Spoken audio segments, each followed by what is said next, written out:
Let me paint you a picture. It's a regular Tuesday night. You're sitting on the couch, maybe a little tired from work, maybe a little stressed, maybe both. You open your banking app, not because you want to, just because some nagging voice in the back of your head told you to check. And there it is, your credit card balance. It's not catastrophic. It's not like you maxed out buying a sports car. It's just groceries, a dinner out with friends, that online order you half forgot about, a streaming service, some stuff for the apartment, normal life things. You scroll to the minimum payment. It looks so small, so manageable. And you think, okay, I'll handle the rest later. I'll pay more next month when things settle down. And here's the thing. That thought is so human, so rational feeling in that moment that almost nobody questions it. But what if I told you that "I'll pay more next month" is the single most expensive sentence most people will ever say? Not because of what it costs you this month, but because of what it costs you over the next 10, 20, 30 years. Today, I want to show you exactly how that works, and I'm going to use real math that genuinely shocked me the first time I saw it. Here's what most people think when they hear credit card debt is bad. They think about the stress, the feeling of being behind, maybe a vague sense that they're paying extra for things. And they're not wrong, but they're also not seeing the full picture, not even close. The way most of us understand credit card interest is like this. I borrowed some money. They charged me a little extra for the privilege. I pay it off eventually. It cost me a bit more than the original amount. That's it. That's the mental model. And it's catastrophically incomplete. Because what we're actually dealing with isn't just a fee, it's a system, a mathematically precise, endlessly patient system that was designed by some of the smartest financial minds in the world, and it was not designed to help you. Now, I'm not here to make you feel bad about having a credit card balance. Most of us have been there or are there right now. And the fact that so many smart, hard-working people end up carrying balances isn't because they're irresponsible. It's because the system is genuinely designed to feel manageable right up until it isn't. There's something else going on here too, psychologically. We are wired to feel the pain of large numbers and to feel relief at small ones. A $3,000 credit card bill feels overwhelming. The minimum payment, maybe $75, feels totally doable. Our brain registers that as progress, as a solution. But what's actually happening in the background while we feel relieved? That's what nobody talks about. Here's the other piece that most financial content gets wrong. They talk about credit card debt as if it's a character flaw. Like if you just had more willpower or more discipline, you wouldn't be in this situation. That's not only unhelpful, it's inaccurate. Credit cards are engineered through decades of behavioral research to make the minimum payment feel the right move. The entire product is built around that illusion. So let's dismantle it together. All right, let's talk about how compound interest actually works, because I think most of us have heard the term, but hearing it and feeling it are two completely different things.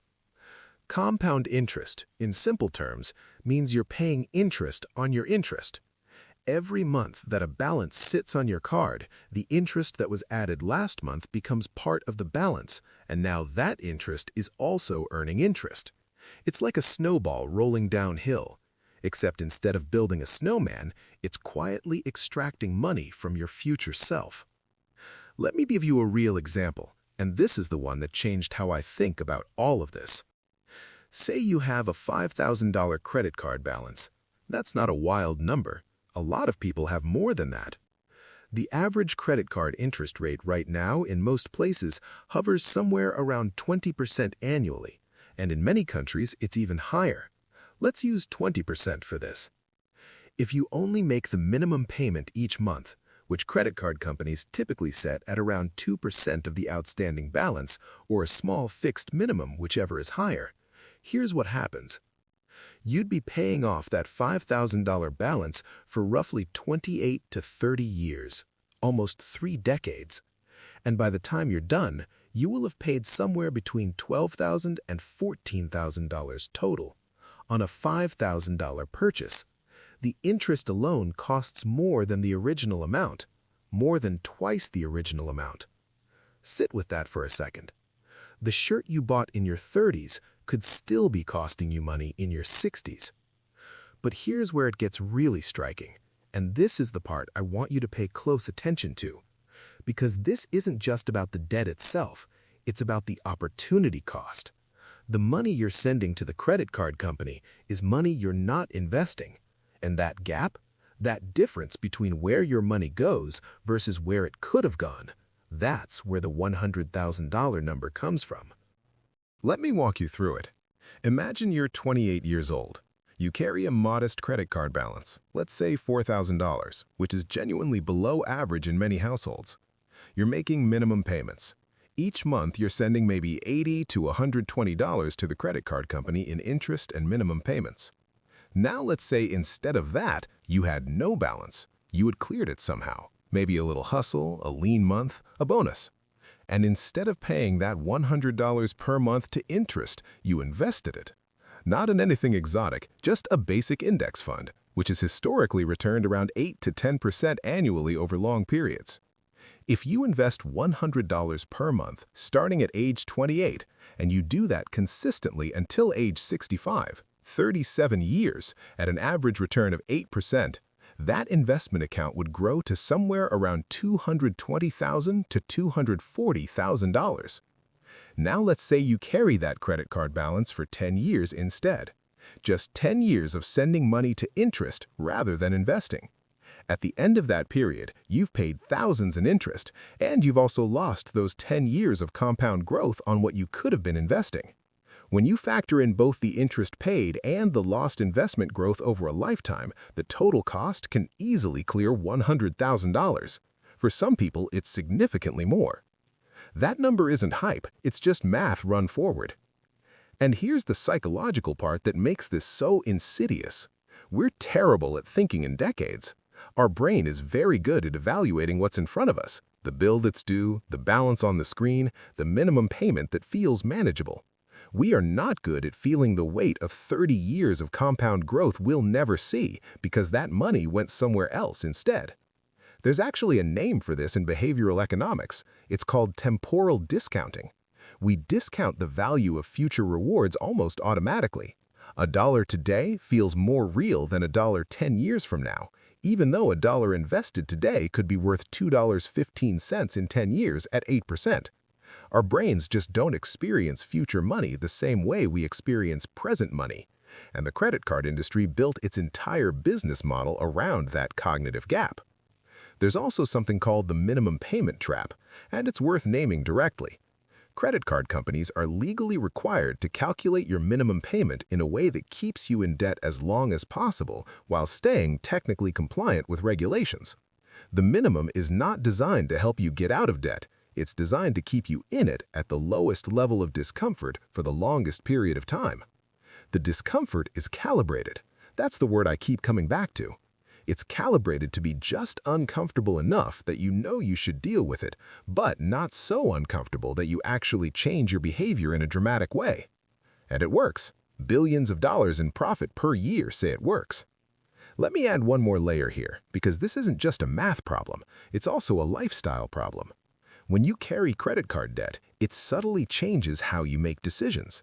You feel a little less free to take risks, a little more pressure at work because you need the income to stay current, a little less room to say no to a job you hate because you have a balance to manage. The financial stress has this quiet way of bleeding into everything: your relationships, your sleep, your ability to think clearly about the future. Money stress is one of the most documented sources of relationship strain and general anxiety. And a lot of that stress, when you trace it back, doesn't start with a catastrophe. It starts with a credit card balance that grew a little each month while feeling manageable the whole time. So, here's the shift I want to offer you. And it's not cut up your credit card or never spend money on things you enjoy. That's not useful advice, and honestly, it's not realistic for most people. The shift is this: stop thinking of your credit card balance as a debt and start thinking of it as a subscription you signed up for without realizing it. Because that's exactly what it is.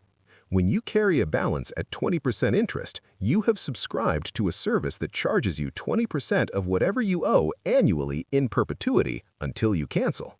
And unlike Netflix, where you at least get the shows, this subscription pays for nothing. It doesn't improve your life, it doesn't buy you time, it's purely a fee for the act of having owed money. Would you sign up for a subscription that just automatically charged you 20% of your savings every year and gave you nothing in return? Obviously not, but that's effectively what a carried balance is. The second reframe, and this one really changed things for me, is to start seeing every dollar of interest paid as future investment dollars you'll never have. It's not just the money you lost, it's the compounded version of that money you'll never grow. When I started thinking about it that way, every unnecessary purchase that might sit on a balance stopped feeling like a small decision. It started feeling like what it actually was, a multi-year financial commitment. Now, I want to be careful here because I don't want this to tip into anxiety or obsession. The goal isn't to feel guilty every time you use your card. The goal is to make the invisible visible. Because once you see the actual cost, not just the sticker price, but the real compounded opportunity cost inclusive price, your relationship with carrying a balance naturally starts to change. There's also a really important psychological piece about why people stay in this cycle longer than they should, even when they understand the math.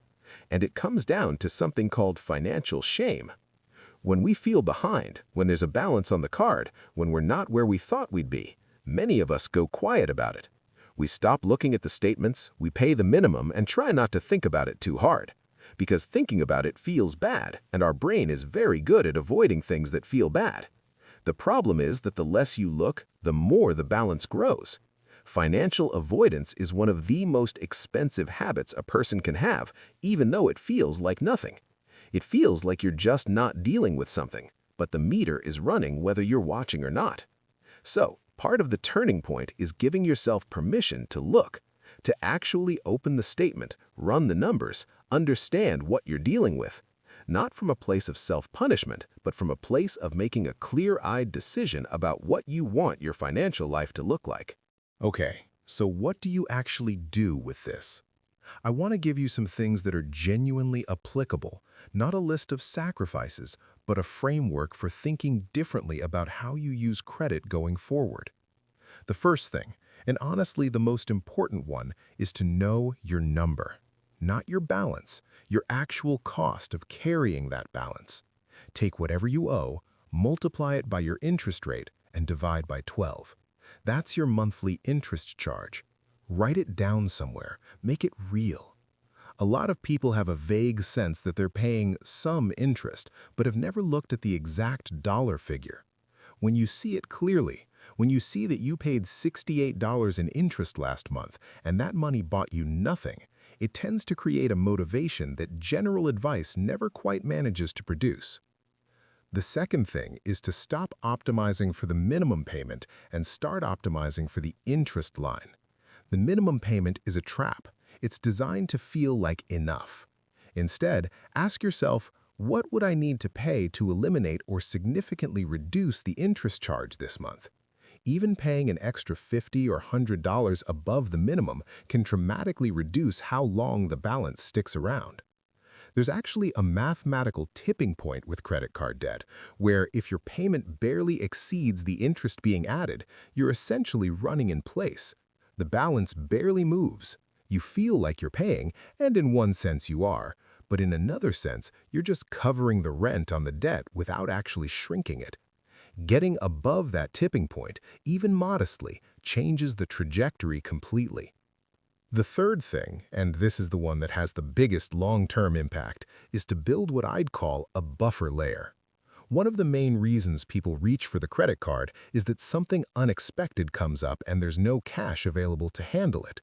The car breaks down, a medical bill shows up, the phone needs replacing. Without a buffer, the credit card becomes the emergency fund by default. And that's how balances grow, not from extravagance, but from ordinary life happening without a cushion to absorb it. Even a small buffer, a few $100s in a separate account you don't touch unless something genuinely unexpected happens, fundamentally changes your relationship with the credit card. It means you reach for the card less. It means when you do use it, you're more likely to pay it off fully. It's the financial version of not going grocery shopping hungry. The fourth thing is around how you use the card itself. Credit cards aren't inherently bad. They have real benefits: purchase protections, rewards points, building a credit history. The issue isn't the tool, it's the habit of carrying a balance. If you use your card like a debit card, meaning you only put on it what you already have in your checking account, and you pay it off fully each month, you get all the benefits and pay zero interest. That's actually a pretty good deal. The question to ask yourself before a purchase isn't, can I afford the minimum payment on this? It's, do I have this money right now? If the answer is yes, the card is just a convenient payment method. If the answer is no, then you're taking on a high-interest loan, and it's worth deciding consciously whether that's a trade-off you want to make. And finally, if you're sitting on a balance right now and the interest rate feels unworkable, it's worth knowing that there are tools available. Balance transfer options can sometimes move debt to a 0% promotional rate for a set period, which creates a window to make real progress. Some issuers will negotiate rates if you call and ask. Not always, but sometimes. And in some cases, a personal loan at a lower interest rate can be used to consolidate credit card debt and reduce the total cost significantly. None of these are magic fixes, and none of them work unless you also address the habit that created the balance in the first place. But they're real levers that exist, and it's worth knowing they're there. I want to end on something a little different than where most financial videos land, which is usually some version of, and if you start today, you'll have $1 million by retirement. That's not what I want to leave you with. What I want to leave you with is this. The most important shift in all of this isn't about discipline or sacrifice or becoming some extreme version of financially responsible. It's about awareness, about making invisible things visible. The reason credit card interest has cost so many people so much money isn't because those people were reckless or irresponsible. It's because the cost was designed to be easy not to see. Small monthly payments, interest charges buried in a statement, a balance that grows slowly enough that any single month feels manageable. Once you see the full picture, once you understand that a $5,000 balance at 20% doesn't cost you $5,000, but potentially $14,000, and the money you're sending in interest is also the money that won't compound in your favor over 30 years, you can't really unsee it. And that awareness is actually the most powerful financial tool there is. Not because it makes everything easy, but because decisions made with clear information are almost always better than decisions made in the comfortable blur of, I'll deal with it later. You don't have to fix everything this month. You don't have to have a perfect credit score or a zero balance or a fully funded retirement account by next year. Progress in personal finance is almost never linear. Life gets in the way. Things come up. Plans fall apart. That's normal. That's human. But the direction matters. Knowing what you're actually dealing with, paying attention to the interest line, building even a small buffer, paying a little more than the minimum when you can, these aren't dramatic moves. They don't require you to overhaul your life. But over time, done consistently, they create an enormous gap between where your money ends up and where it would have ended up if you'd never thought about any of this. That $100,000 isn't a scare number. It's an invitation to take a habit that most people never consciously chose, just sliding into the minimum payment month after month, and decide whether that's actually what you want. I suspect it isn't, and that's good news, because awareness is where everything changes. Thanks for spending this time with me. If something in here landed for you, share it with someone who might need to hear it. And as always, take care of yourselves.